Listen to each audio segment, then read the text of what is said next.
All right, so the question today is, are anaesthetists dodgy? Are they dodgy? I don't know.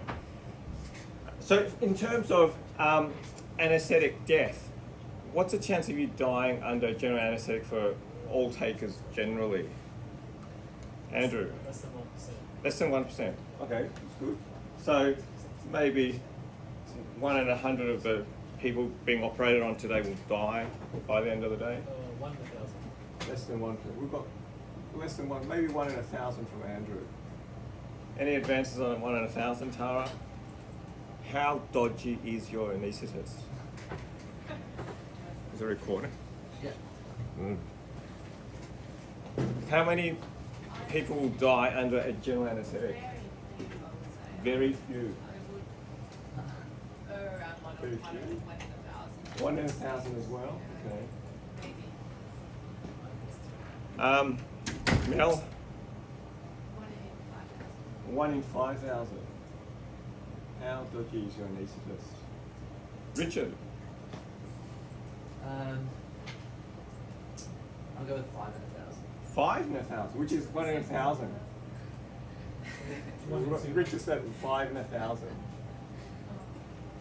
No, so 5 in 5,000, I think it's which equals 1 in 1,000. I said 5 in 1,000. 5 in 1,000, so 1 in 200, okay. 5 in 1,000, which is 1 in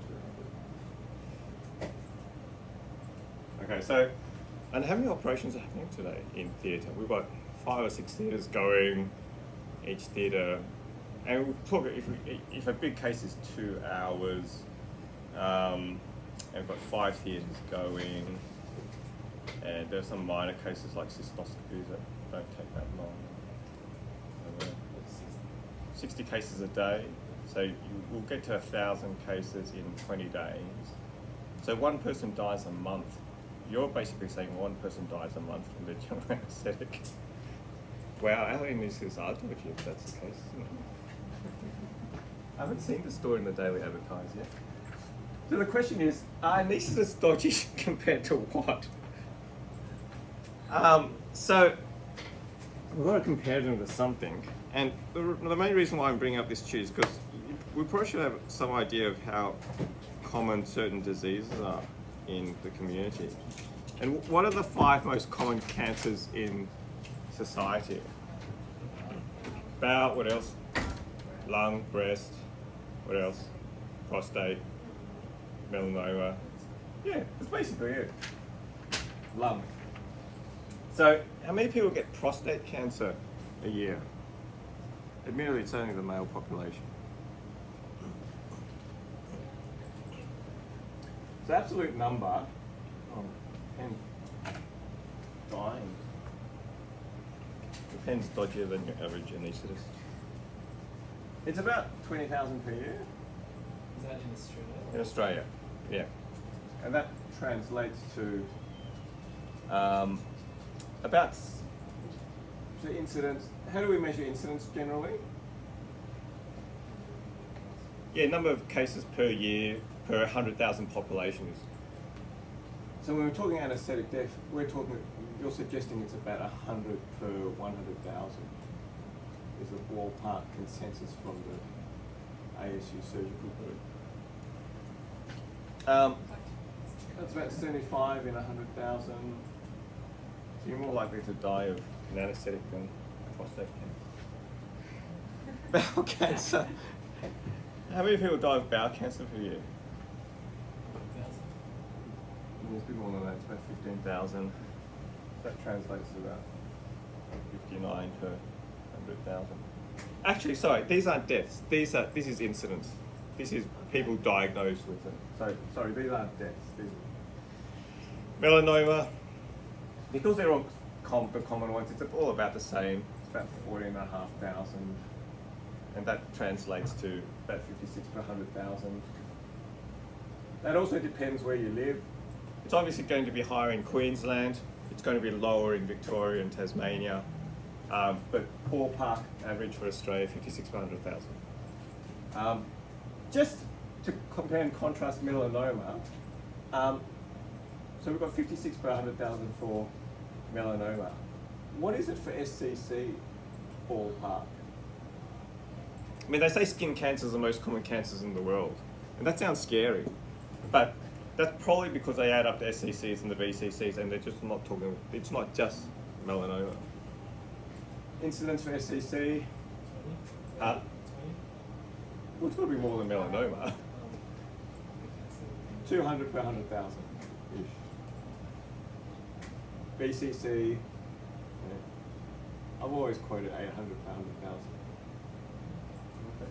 But you can probably Google these and lung cancer, ballpark. see. 12,000. It's around that. 12,000 diagnoses at around 48 per 100,000.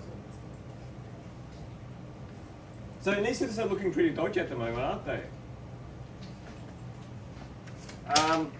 Breast cancer.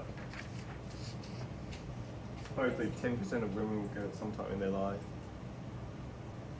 So about 17 to 18,000 cases.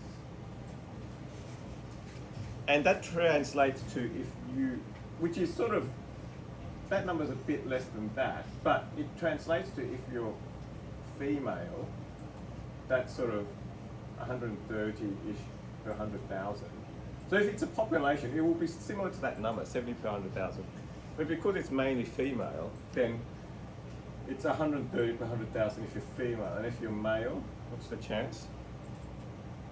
What percentage of breast cancer is in a male?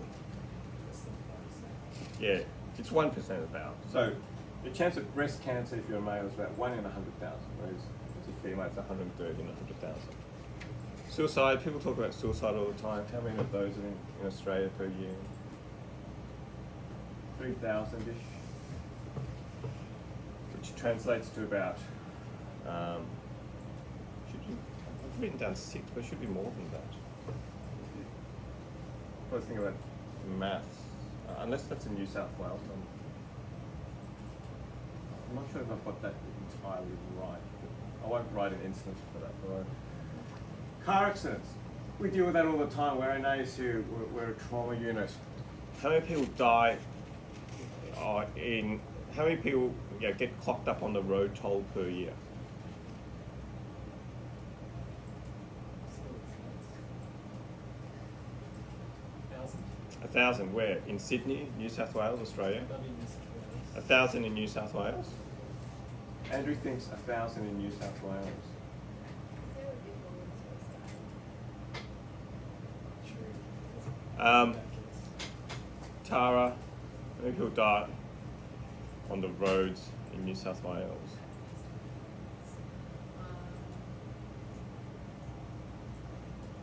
Mel? 2,000. Tara? 2,000. In New South Wales or Australia or? Okay. Is that suicide rate 3,000 Look, I think it's nationwide, actually. Yeah, I think it's nationwide. That's too much. Mel?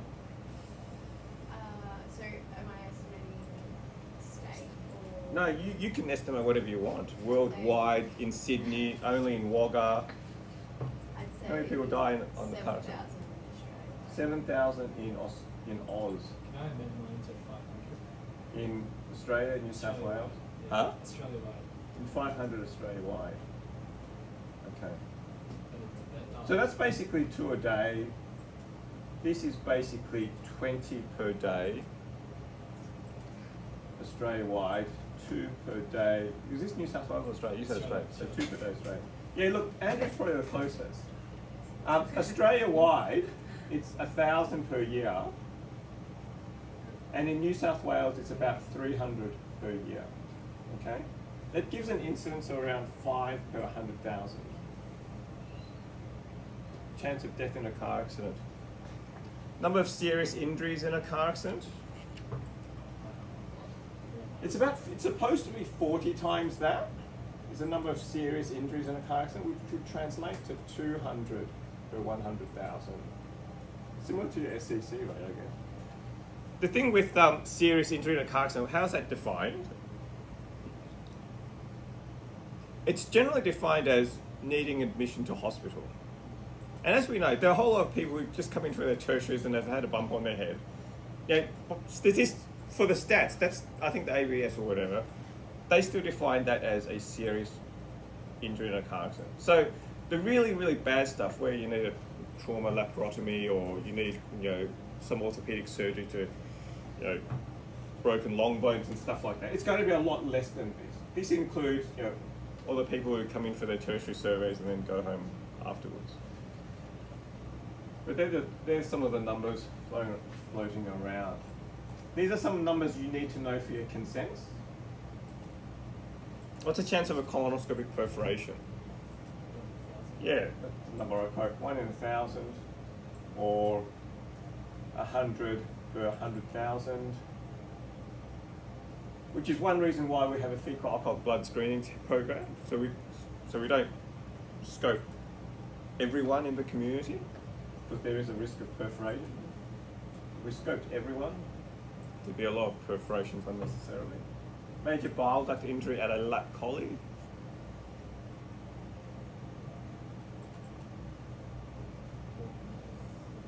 One in 300. So major bile duct injury is severely damaging the common bile duct or a major hepatic duct. It's not sort of like a duct of Luschka leak or maybe a clip falling off the cystic duct or something like that. That's 1 in 300 is what I quote there. ERCP complications. Does that include all complications for ERCP? Major complications. 1 in 200? Yeah, look, I actually haven't read up on this in detail, but as a ballpark, I sort of get the feeling that it's 1 in 200 for each of the 4 major complications. So 1 in 200 for bleeding, 1 in 200, it's probably higher than 1 in 200 for pancreatitis, but for a really bad case of pancreatitis, it might be about 1 in 200. For perforation, it's probably about 1 in 200. For cholangitis, a bad case of cholangitis is probably 1 in 200. If you add that all together, one of the 4 bad complications of ERCP, it sort of could be approaching 1 in 50, but it's probably more than 1%. So you have to be sure you're doing an ERCP for the right reason before you. Don't quote me precisely on this figure. My point is to say that an ERCP is quite a risky procedure, so make sure you have a good reason to do it before you do it. Which takes us down to anaesthetic death. Anaesthetists Dodgy. What is the rate of anaesthetic death for all takers? It's actually 1 in 100,000. So it's pretty low compared to a lot of this stuff, which is obviously what we hope for and what we want. And thankfully, it's lower than what our initial consensus was. Any questions? Okay. How do So- they define anaesthetic death? How do they say it's purely from anaesthetic without complications from surgery? I haven't looked into exactly how that, but it's generally, it would probably have to be a clear link back to the anaesthetic.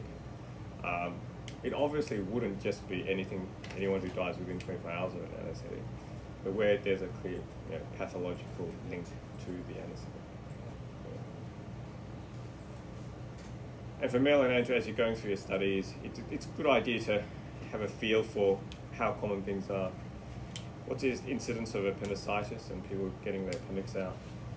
It's about 7% of the case. So yeah, Oh, not per year. I think it's around this number, 200 per 100,000, so similar to SEC rate. Yeah, all right.